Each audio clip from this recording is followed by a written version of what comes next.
Yes, yes, yes, we are at episode 5.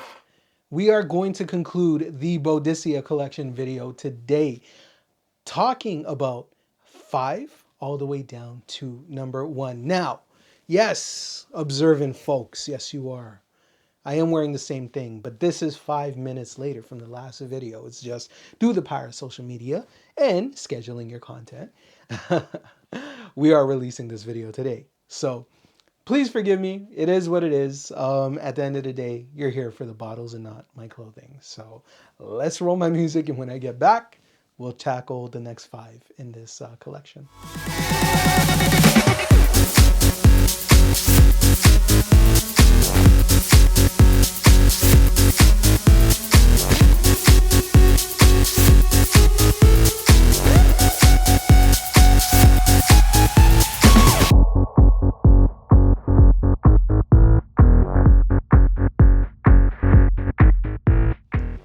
We are back, episode 5, the last episode in the Boadicea series.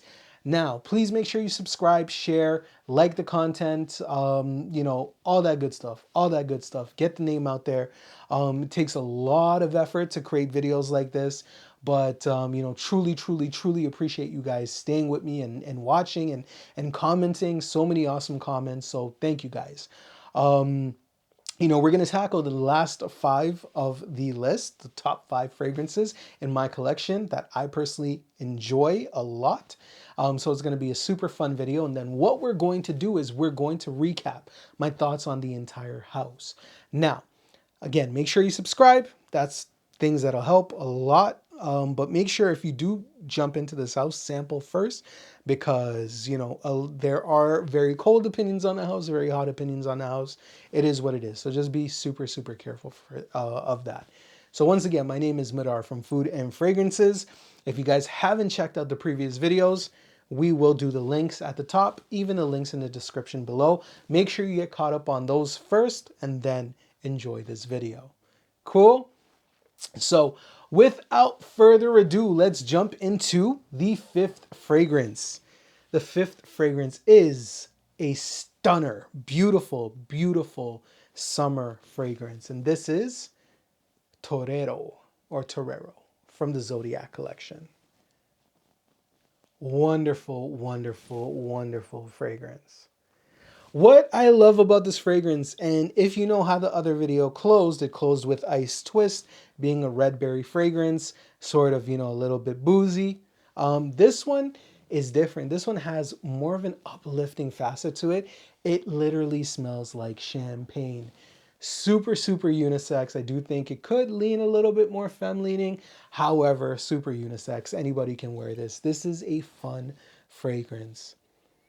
Now, I will say in terms of longevity, probably not the best in terms of longevity, but the scent quality is mind-blowing. You get this beautiful juicy pear, you get wonderful red berries, you get a stunner champagne-like experience with a beautiful cashmerean type of feel to it.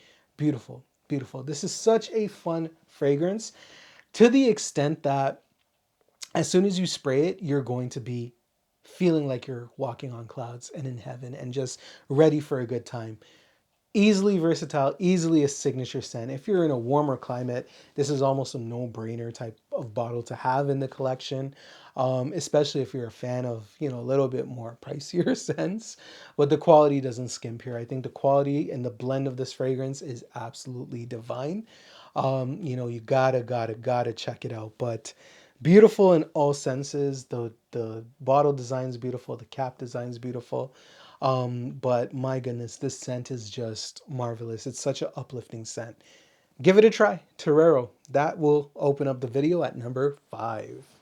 Now, coming in at number 4, one of my good friends, he was wondering, Leroy, he was like, when is this fragrance coming in the video? And it did crack the top 5. I know you'd still probably rate it a lot higher than I would, but and even what's his name, Darian, who did his old Boadicea collection, he ranked this pretty high as well. But this is Valiant coming in at 4. Wonderful fragrance. It really, like, every single fragrance in this list is going to be wonderful. So it is what it is. Um, Valiant is beautiful. You're talking about yellow florals, ylang ylang. There's this beautiful elegance to this fragrance, a little bit of a powderiness to this fragrance. But let me tell you, when I wear this fragrance, could be a little bit more feminine leaning, but whatever, I don't care. When I wear this fragrance, this can fill up a room and fill up a room fairly fast. The longevity of this fragrance is absolutely incredible. It's something that'll last, something that you'll get hits of. The elegancy of this fragrance is wonderful. People will kind of say it does feel like a grandma-y type of fragrance, but you know, with all due respect, fuck them. You know what I'm saying? I'm sorry. It's just the way that this fragrance is, it's just done incredibly, incredibly well. It's so beautiful. Beautiful floral components, nice powderiness to it. The way it wears is just absolutely divine. Rightfully so, in my opinion, number 4, because the next 3 are bangers to me, my style, my type of wearing. But Valiant is up there, man, up there. You gotta test it. Beautiful bottle too, with the horses. Yeah, yeah. So top 4, incredible list, man, incredible. Now, I'm more surprised at this fragrance being where it is than probably you guys. I once hailed this fragrance as my top fragrance of all time.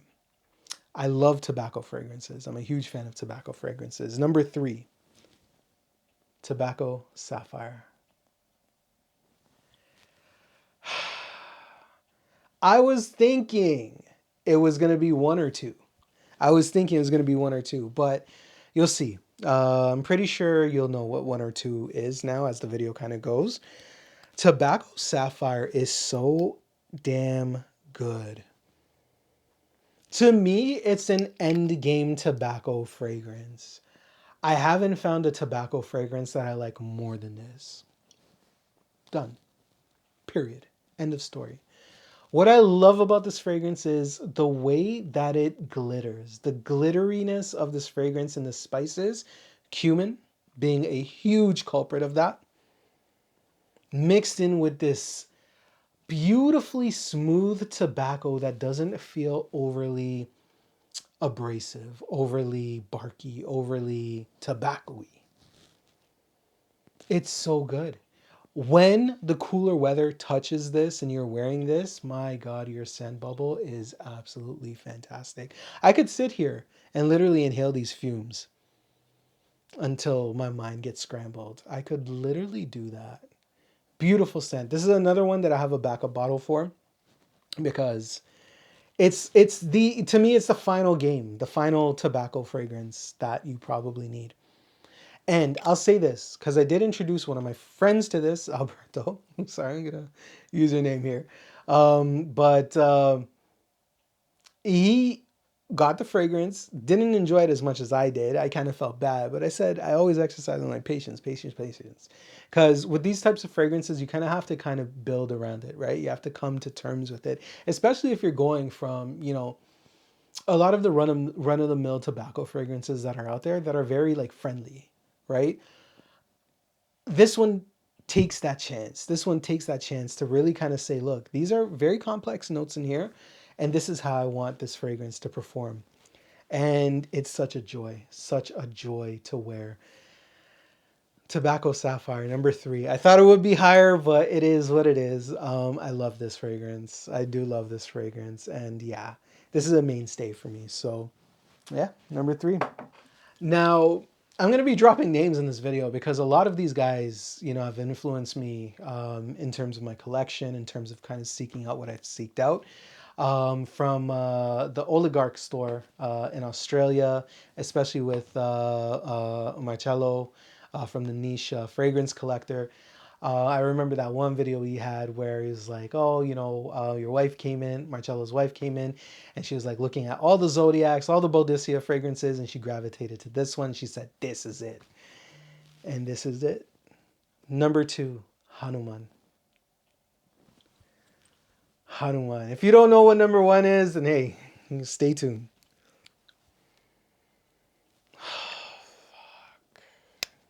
This is an unreal fragrance. This is an unreal fragrance. Hanuman is so good. Yes, it's going to be very similar to Bal d'Afrique. It's going to be similar to Sospiro Contralto. However, the way that this fragrance wears, absolutely different. Absolutely different. Bal d'Afrique, you know, it has longevity issues. It's missing a citrus sweet component, but it has that beautiful OG-ness, right? That original gangster feel to it. That I will never take anything away from Bal d'Afrique. I love it. I think it's a beautiful fragrance. Then you got Sospiro Contralto. Sospiro Contralto to me is like boom, boom, boom, boom, boom. It's vibrant. It's everywhere. It smells very similar in terms of scent profile. In terms of wearability, final form. Final form. Smooth, elegant. To the feeling that it's like absent, but then it comes back around to say like, yo, what's up? I'm here. And then absent, then comes back around and say, yo, what's up? I'm here. It's such a beautifully well done fragrance. The way that it wears is so elegant. It's so calming. It's so smooth. It's so luxurious. It's literally, I think, the best of a DNA that you could literally have. I don't think there will ever be anything in the Bal d'Afrique category that could be better than this in terms of execution, in terms of wearability, in terms of scent profile enhancement. That's my final words on that. But given the price point, yes, I do understand. You know, people will be like, well, if Bal d'Afrique fits or it exists, why should I splurge the extra money? And I'm not saying you got to.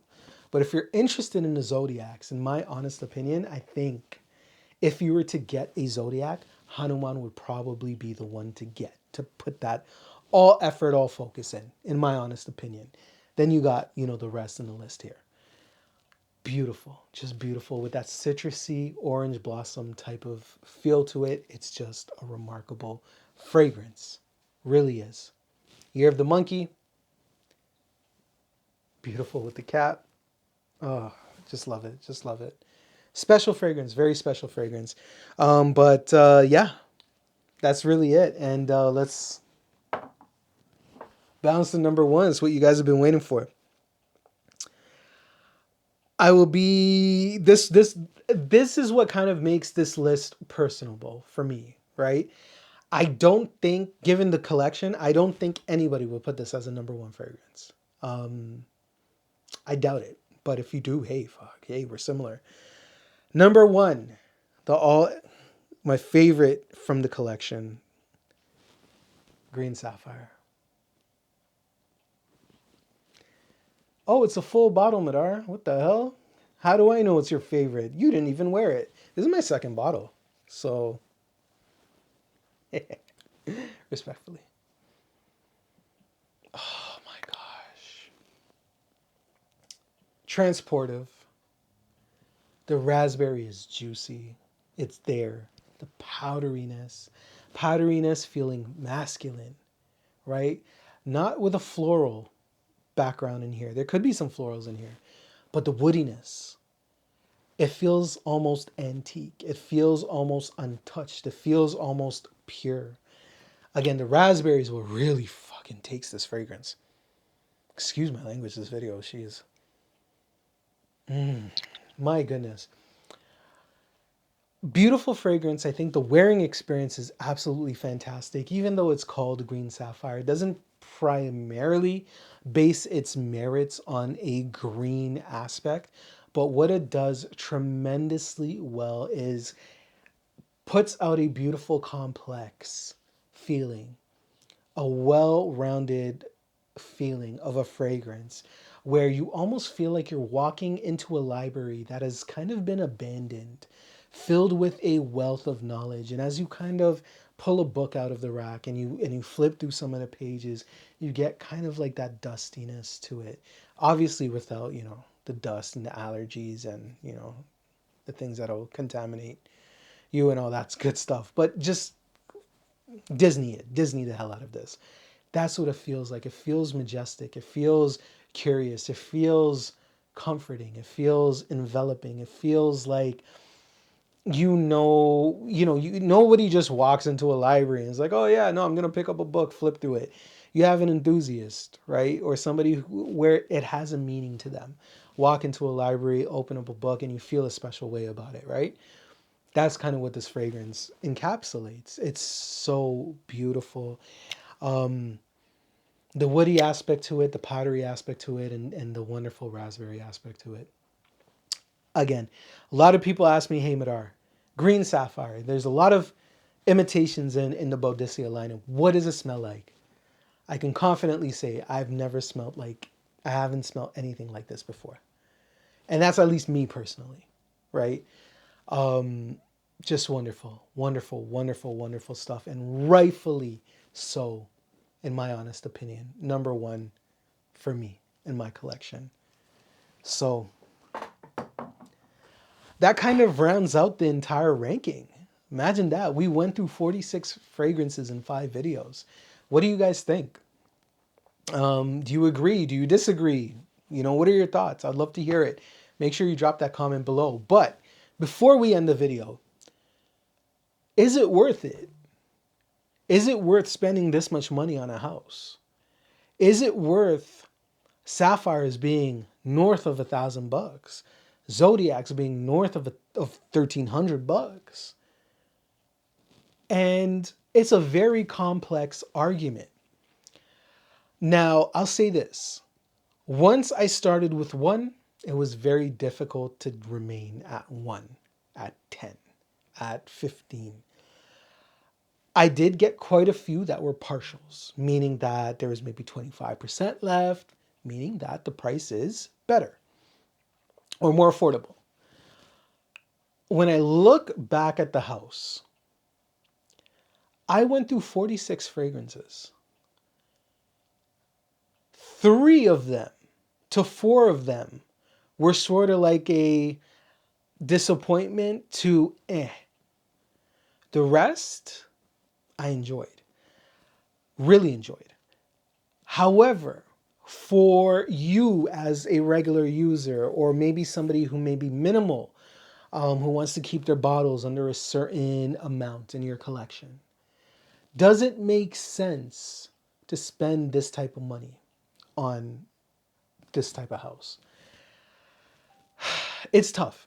And the reason why it's super, super tough, and as much as I love a lot of the fragrances, as you can tell, a lot of the fragrances are sort of imitations or reiterations of other well-known scents, which then kind of probes the question, does it make sense to go with the OG, the original, or does it make sense to upgrade to Boadicea? And it really depends on the type of fragrance. If you're talking about Zodiac and the difference is $800, right? That's maybe 2 other fragrances, or maybe that's just $800 that you're saving towards something more meaningful, something more life. You know what I'm saying? Like a house, like a car, like a camera, whatever a realistic hobby is, right? And why I say realistic is, this is not realistic. This is over 100 bottles, right? And when you have every bottle, let's say hypothetically at 100 ml, that's 100 bottles times 100. That's quite a few mLs, right? You're looking at, quick math, 10,000? 10,000? What is that? 2 zeros, 2 zeros. You got 4 zeros. You got a 1. Yeah, 10,000. I'm right. I'm right. I'm right. Who knows? I'm not going to bust out a calculator for that. But let's think about it. Even if you run through 1 ml a day, which is, that's tough. You're overspraying like a monster if you're doing that. It doesn't make sense, right? You run through 1 ml a day, that's 365 ml. 366 on a leap year. That's 3.5 bottles-ish, right? 4 bottles to leave yourself a leeway for a year. if you want to complete those bottles, right? So that's why I say, like, realistically, you have to be realistic with yourself. I'll say this. Bal d'Afrique is one of my favorite DNAs of all time. Hanuman is an expensive fragrance. To me, Hanuman made sense to upgrade to after I smelt it and after I wore it and after I came to an agreement with myself to say, okay, this makes sense, right? Green Sapphire was special to me. It's unique, it's beautiful, it's wonderful. There's nothing like it. Tobacco Sapphire, I wanted a tobacco fragrance that met the criteria that delivered, which was dry, sparkling, addicting, and something that would make me say, I don't necessarily care about other tobacco fragrances anymore because I have the best tobacco fragrance, right? And the thing with it is, when you think about it and you kind of go through your fragrance journey, you're like, okay, well, I want Naxos, I want Raja Manhattan, I want another tobacco fragrance. The question is why? Why do we want this, this, and that? Because realistically, and excuse me for saying this, nobody really gives a damn what you're wearing. The only thing they care about is if you smell good to their nose or if you don't. The compliments that you're probably going to get from wearing a fragrance is probably going to come from people that are close to you, because you're usually close to the people that are close to you and they have that openness and that communication and that, you know, to kind of let you know. You feel good, they feel good, opening conversations type of thing. So to realistically say, okay, I'm going to go and grab every single Boadicea fragrance that they have to offer, in my honest opinion, is the house worth it like that? No. No. Truthfully, no. However, if you go out and you test maybe a 1 or 2 ml here and there, wear it out, and if it really strikes an accord and makes you honestly say, okay, in this type of category, I don't think I need anything else if I get this, then yeah. It's almost an endgame house to me, Boadicea. Meaning, endgame meaning, you're not going to find too much more that will impress you afterwards, right? And I like that. I like that about that, because then realistically, you're not buying and selling. You're not buying the same thing over and over again. Like, for example, a Ombre Nomad and a Oud Maracuja and whatever other dank commercial stuff is out there. You're not wasting your time with stuff like that. You literally say, well, nothing's going to come close to Legend. Nothing's going to come close to Torero. So, yeah, of course it smells good, but I don't need a bottle of it. And to me, I think that's a little bit more valuable than kind of hoarding and trying to get everything and everything. I will admit, though, I did do it wrong, and I did continue to do it wrong, and I'm a glutton. It is what it is. But at the end of the day, I mean, I'm very happy with the collection, and if I were to downsize and get rid of some of the bottles, I could confidently say I could get rid of my entire MFK collection. I could potentially get rid of 60% of my Raja collection. I could get rid of my Sospiro collection. Um, yeah, yeah. And maybe I could downsize a couple of the Boadiceas, maybe 10, get rid of 10, which I'm probably not going to. But realistically, I'm very, very happy with the house. Is it priced well? No. House isn't priced well. The ingredients that they use, fantastic. Yes, absolutely. Christian Provenzano comes in a premium, meaning that the premium gets passed on to us. So, there are facets of it that make me say it's not really worth its weight in juice. Absolutely. Hanuman to me, $700 fragrance, $800 fragrance, Canadian. So, whatever that would convert to American. Sapphire's $600 Canadian, right? Legend, at a point in time, that thing was like 800, 900 Canadian. I think that one is roughly around the 500 range. And yeah, I mean, like, realistically, a lot of the bottles, I would probably value at about 350 Canadian.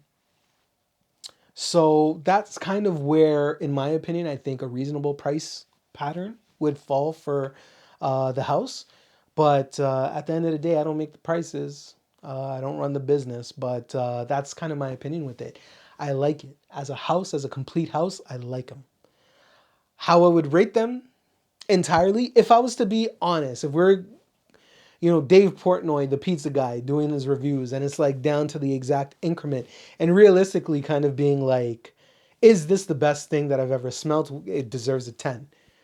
And we'll never know. So nothing will technically ever get a 10, right? Because I'll never be able to smell everything.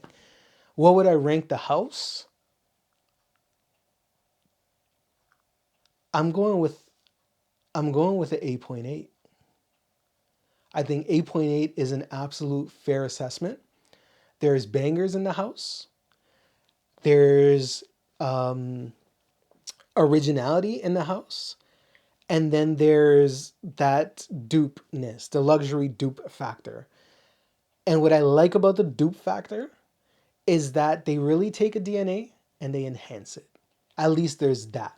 Some of them, not so much, but a good portion of them are enhanced with a little bit more thought, a little bit more care, more precision, more blendability, and you don't completely feel ripped off. So I'm going 8.8 for the house review. I think absolutely banger, worth of a house to explore. Just sample first. Try out the things you want to try out first. And if you fall in love with it, it'll justify the price. If you're not in love with it, explore more. Look at other houses. You don't have to jump to buy everything, right? So that's sort of kind of where I'd like to leave the series. I truly, truly appreciate everybody that's dropped by and checked out all 5 episodes. Love you guys. Thank you so much.